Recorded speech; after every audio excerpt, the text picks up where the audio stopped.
High! চারিপাশে যা সব হচ্ছে কিছুই তো বোঝা যাচ্ছে না। মানে উম ঠিক আছে, আজকে কারুর ডিভোর্স হতেই পারে, কেউ অন্য কারোর সঙ্গে থাকতেই পারে, সেটা তাদের পার্সোনাল ব্যাপার। কিন্তু সোশ্যাল মিডিয়াতে পার্সোনাল ব্যাপারগুলো আর কিছু থাকছে না। এই সোশ্যাল মিডিয়ায় এসে কাদা ছোড়াছুড়ি জিনিসটা যে কি ভয়ঙ্কর বা কি বাজে, এই ম্যারি কমের কেসটা না দেখলে পরে বুঝতে পারতাম না। প্রথম কথা হচ্ছে, ওনার যখন আপকি আদালত মে যখন ইন্টারভিউটা দেখছিলাম, তখন ওনার যে নর্মাল কথাবার্তাগুলো এইটা ছাড়াও, সেটা শুনেই কিরকম একটা মানে অ্যারোগেন্ট ভাব, কিরকম একটা আত্ম অহংকার অনেক বেশি সেরকম মনে হচ্ছিল প্রথমে। আর তারপরে যখন উনি ওনার হাজবেন্ডের জন্য বলতে শুরু করেন, ওনার ডিভোর্স বোধহয় 2 বছর আগেই হয়ে গেছে, এখন সেটা সোশ্যাল মিডিয়ায় চর্চাতে আসছে। তো ওনার হাজবেন্ডের জন্য যখন বলতে শুরু করেন, তখন মানে কিছু কিছু কথা যেটা খুবই খারাপ লাগে। প্রথম কথাটাই যেটা হচ্ছে সেটা হচ্ছে লড়কি কে पैसे में बैठा, এরকম করে কিছু একটা। कौन होता है ये लड़का? लड़की का कमाई खा के बैठ सकता है ये इंसान। যখন ম্যারিকম বায়োপিকটা দেখেছিলাম, অনেক ছোট ছিলাম তখন। তখন বায়োপিকটাতে এটাই দেখানো হয়েছিল যে ম্যারিকমের হাজবেন্ড তার নিজের কেরিয়ার ছেড়ে দিয়ে আহ, অনেক কিছু মানে ওনাকে সাপোর্ট করে, এবং তার যে বাচ্চা কাচ্চা ছিল উনি যখন বাইরে খেলতে যায় তখন তাদেরকেও সামলায়। তো আজকে ম্যারিকম সেটাকে ডিনাই করে বলছে যে না, উনি কিছুই করেননি, ওনার বাচ্চাদের দেখার জন্য মা আছে, দুজন মেয়েকে রেখেছিলেন। हाँ सेक्रीफाइस किया, मेरा माँ आया और लड़की लोग है, मैं रखा हूँ मदद करने के लिए।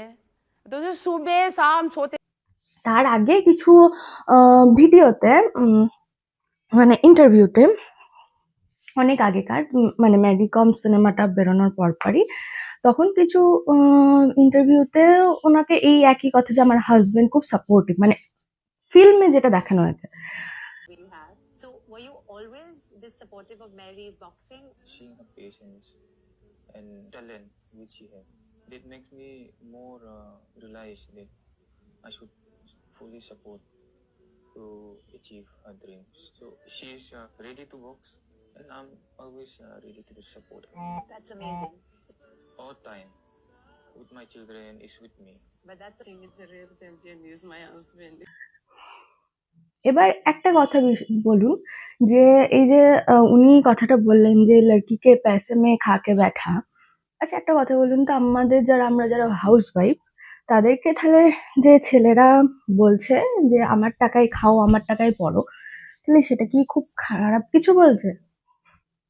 বলছে না তো। তাহলে একটা ছেলেকে জাজ করার জন্য শুধু পয়সাটাই প্রয়োজন, মানে পয়সাটাই দেখতে হবে।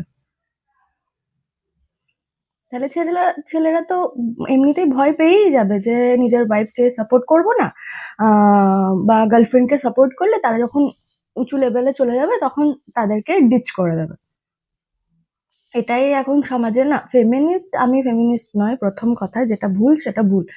ফেমিনিস্ট আমি সব জায়গাতে, আমি ফেমিনিস্ট হলাম, আমি স্ট্রং হলাম, যে শেষমেশ যখন রেসপন্সিবিলিটি নেওয়ার কথা আসছে তখন এই ধরনের পেট্রিয়ার্কাল কথাবার্তা, যে লড়কে কে पैसे में खा के बैठा, लड़की के पैसे में खा के बैठा, এই সেম কথাটাই যদি আজকে কোনো ছেলে এসে বলতো যে আমার খাই আমার পরে, তাহলে সোশ্যাল মিডিয়া একদম তোলপাড় হয়ে যেত। তাহলে ছেলেদের একটাই পরিচয়, সে ইনকাম করে। সে আর যাই করুক না কেন, তোমাকে যতই সাপোর্ট করুক না কেন, তোমার সঙ্গে যতই স্ট্রাগল করুক না কেন, ওটা তোমার কিছুই না, তোমাকে ইনকাম করতে হবে। এটাই হচ্ছে মেন কথা। তারপরে উনি বলেছেন যে ওনার নাকি অনেক টাকা নিয়ে নিয়েছে হাজবেন্ড, ব্যাংক থেকে তুলে তুলে নিয়ে নিয়েছে, অনেক লোন করেছে। बाद में मुझे पता चला मेरा अकाउंट में खाली होने वाला है। आप कह रही हैं कि आपने जो कमाया वो आपके अकाउंट से पैसा खाली कर लिया उन्होंने? खाली कर लिया। হাজবেন্ডের যে ইন্টারভিউতে হাজবেন্ড বলেছে যে আপনি ওনাকে আমার দেখে খুব মায়াই লাগছিল, মনে হচ্ছিল যেন এক্ষুনি কেঁদে ফেলবেন উনি। তো উনি বলেছেন যে যদি লোন নিয়েই থাকি, বা আমি যদি এইসব টাকা, এত 5 কোটি এত টাকা যদি আমি মানে নিয়েই থাকি, তাহলে আপনি পুলিশ কেস করুন বা ইয়ে করুন, এরকম করে সোশ্যাল মানে বলার এলিগেশন দেওয়ার জন্য। She mentioned about the property. मेरे को अरेस्ट करो ना, CID से, NIA से, मेरे को अरेस्ट करो.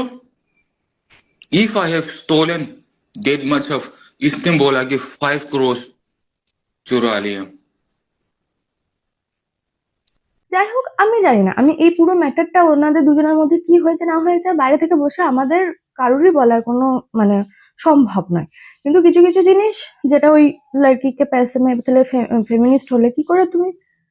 ফেমিনিস্ট হলে তো তোমাকে তুমি যেখানে তোমার স্ট্রং হওয়ার সেখানে তুমি স্ট্রং হয়ে নিচ্ছ, আর যেখানে তোমার সুযোগ নেওয়ার সেখানে তুমি পেট্রিয়ার্কাল কথাবার্তা বলছো, তাহলে তো হচ্ছে না। ছেলেদের অবস্থা খুবই করুণ। প্রথম কথা, ম্যারিকম হিসাবে, খেলোয়াড় হিসাবে আমরা মেয়েরা যারা আপনাকে আইডল ভাবতাম, যে না ম্যারিকম আমাদের কাছে আইডল, তার সমাজের মেয়েদেরকে এগিয়ে নিয়ে যাওয়ার, আপনার এই স্টেটমেন্টগুলো থেকে আপনার পুরো জিনিসটা আপনি হেগে দিলেন। মানে আপনাকে আর সম্মানের জায়গায় রাখা যায় না।